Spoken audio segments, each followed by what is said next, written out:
What is the mind-body-spirit complex? What is said throughout the esoteric and exoteric material? And what does it mean for you and your life? Come on, let's access the Akashic records and free that mind, body and spirit.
Welcome back to Accessing the Akashic Records. Thank you for tuning in. It's been quite a while since I've done a video, done an episode. So I've had some time off to, I've been really busy with work and family life and injuries and all kinds of not so fun things as well. But yeah, it's fantastic to be back, and I'm going to start doing a few more videos now that I'm back into it and have a little more time on my hands. So for all those of you who are able to help support me in that, please do so. Check out the comment box below for how you can help. Now let's crack on. So since the earliest recorded history, we have explanations of the mind, body and spirit from Hermetic metaphysical science and philosophy of ancient Egypt and Greece to the modern metaphysical science and philosophy of the law of one. Yes, I did use those two specific examples as they're my most studied and favourite areas of teachings.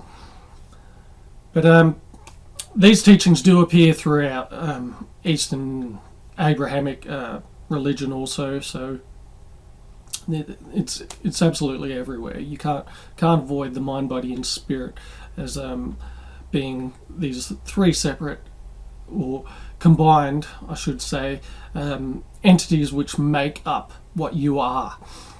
And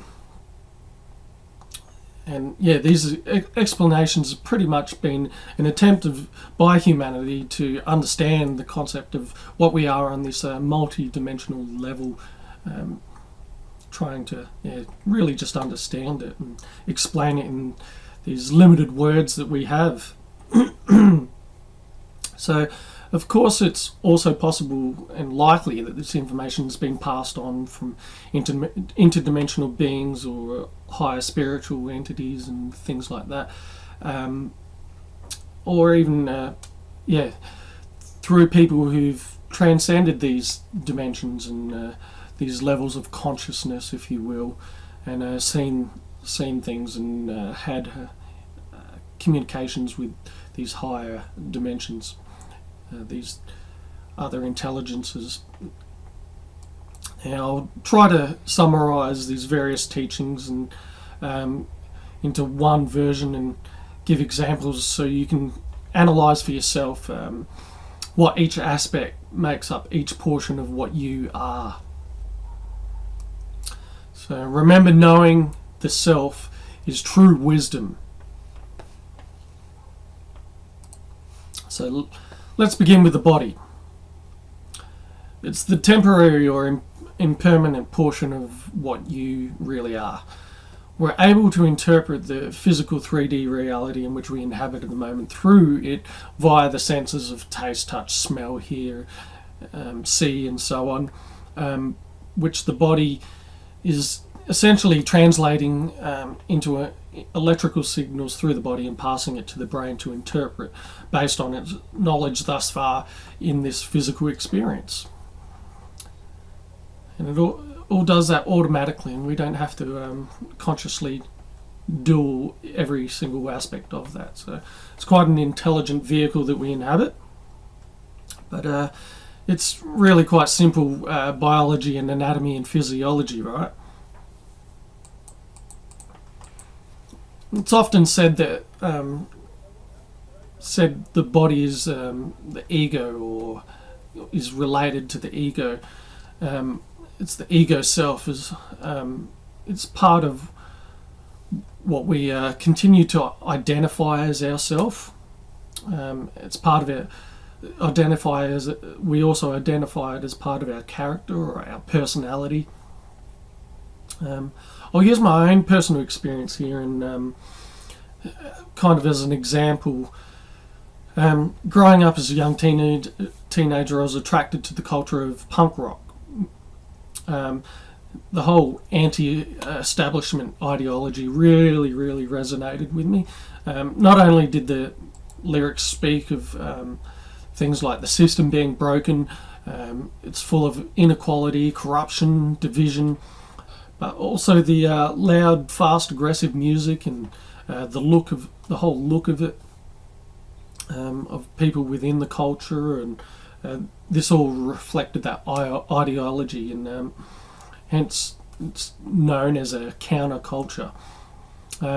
So I used all of those things to make up what I thought I was. I dressed, acted, and thought in line with that punk rock culture. I used to have a coloured mohawk or coloured spiky hair, and I've still got my nose ring today and tattoos, but all those things are just not me. They are periphery to what I really am. And the same can be said everywhere, in families, how they indoctrinate their children, and members of society are indoctrinated through culture and social engineering of sorts. So, like for another example, children are born into families where they have these religious and cultural traits to create an identity of who they think that human should be. So, for example, you're a white upper class Catholic and we expect these certain things from you, or you're an Orthodox Jew and we don't do those kind of things, Joseph. This is a liberal or conservative house, therefore we expect you to think this way, or you need to think this way and that way, and so on. So people are acting and identifying as a culture or a religion and religious expectation, as opposed to being authentic to who they really are. Now the mind or the psyche, and often even called the soul, like in Western religion. However, I don't feel that term is quite close to, or I feel the term soul closer to spirit, but each to their own. Now, on the more conscious level, we could say the mind is where we have the feelings of emotion and intellectual thoughts. But as we go deeper, we have intuition, which is the part that is more in tune with the mind, body and spirit in totality. The mind is a sort of intermediary, as it reflects the inpourings of the spirit and the uploading of information of the body. Now, what does that mean? You may be thinking, well, when we go deeper down into the roots of the mind, we have what is related to the evolution of consciousness, as I spoke of in the densities and dimensions episode, and what is also known as the Akashic records, which I spoke of in the first episode. So think of it as an infinite hard drive with different portions or partitions, if you use the hard drive analogy, or levels if you use the densities and dimensions analogy. Now, going in an ascending order, we start with the personal mind, so what relates to us and our experience in this dimension. Now obviously, so this is where everything pertaining to us in this physical experience is actually recorded, as I spoke of in the first episode, so please watch that if it's not making much sense right now. Next is the racial, where everything of the race, such like humanity, is recorded. Then we have the cosmic level, or the logos level, and depending on the ages of the logos, depends on how much is contained. For example, it could just be like, for instance, the solar system for a young logos, or it could be an entire cluster of galaxies for an ancient logos. Then finally, above that, we have what is termed as the mind of God, or also known as intelligent infinity, where all is contained and all is accessible, or the seventh dimension. Now we know, or above even.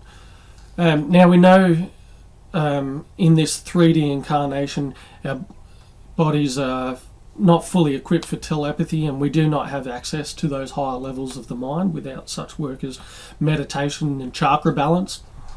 There is this veil that's a deliberate design, not only this veil is a deliberate design, and it only gives us easy access to our personal mind in this current state or realm.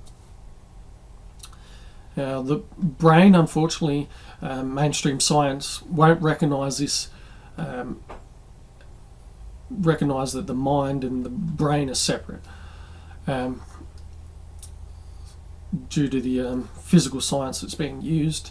But the brain's not limited to, the mind is not limited to the brain.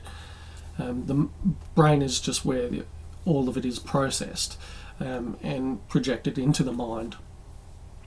So you're not the mind, you're not the body, you're not the spirit, you're a combination of all three. And as we go further into this, it makes much more sense. So, where am I? Without the physical body, where am I up to? Just the body's not you. The mind and spirit exists without the physical body. Instead, a body of light and energy. So you are, when you pass on, the body transforms into your light body or energy body, and so you're still essentially a mind-body-spirit complex. However, the body transforms to a different medium, which technically resides, within your DNA. DNA is light and contains light. It attracts light and so on. It's energy. Now, before we get to the spirit, this is a great moment to imagine with me the higher dimensions of existence in regards to telepathy. So imagine the next level of fourth density, where our physical bodies will no longer have this veil of confusion and forgetting. Therefore, not only will we understand what we are on a soul or spirit level, but we'll also have access to that racial level of the Akashic records, and we'll be able to allow and disallow personal level access with other beings. So that telepathy with beings is on you allow it to happen with other beings. They can or cannot have access depending if you allow it, and it's sometimes called interfacing. Now, also imagine for a moment what and how the unconscious mind works. It doesn't work or recognise words. as such, instead in more symbolic, generalized concepts. I've explained this in my first episode, how I talked about remote viewing and how they access this level to interpret locations that they're given as a target, as they get all the information incorporated and that's recorded at this racial level of the Akasha, such as sight, smell, touch, and so on, provided all that is actually being recorded by someone throughout history, of course.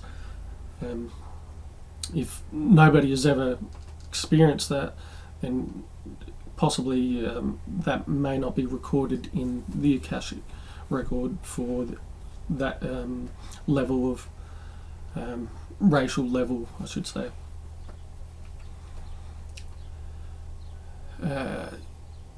So yeah, this is how the bodies act as a sort of sensory input for our normal, our non-physical self, or our higher self that is behind this veil, and it's a far more expanded awareness than what we can perceive. We can access it through deep levels of accessing the deep levels of consciousness through, meditation,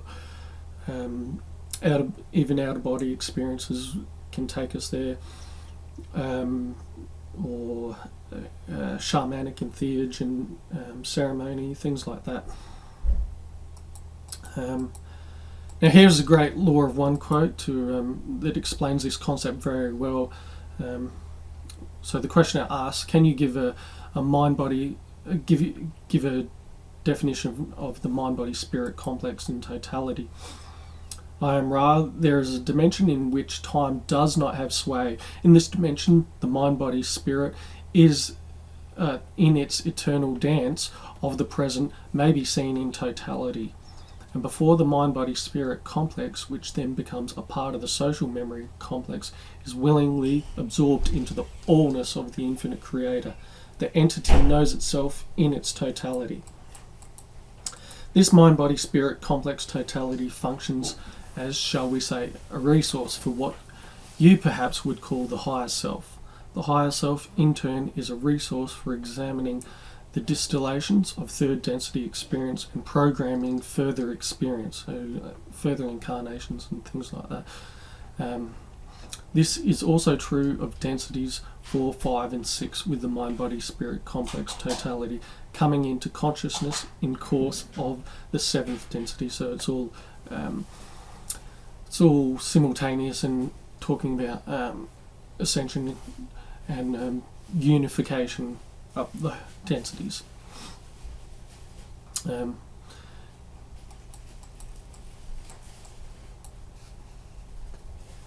I could go on more tangents and things like that, but I'm going to explain this deeper in another, like a deeper into the densities and dimensions episode. So next, the spirit. It can be seen as an intermediary channel or flow between the different levels of the Akashic records of the mind and the body, and into the intelligent infinity. So this is a part of you that exists on all dimensions simultaneously and is experiencing many incarnations simultaneously. Now, all three of these parts cannot continue one without the other. But as you probably realise, I did mention that the physical body becomes a light body upon death for the continued experience, either to reincarnate or, if ready, to ascend to the next dimension for further incarnations there. Now, balance between the three is a necessity as it's part of chakra balancing. So you cannot just work at the gym and eat healthy. You cannot just be an academic. You cannot just be just a meditator. We need to have balance between the three. So that pretty much wraps it up.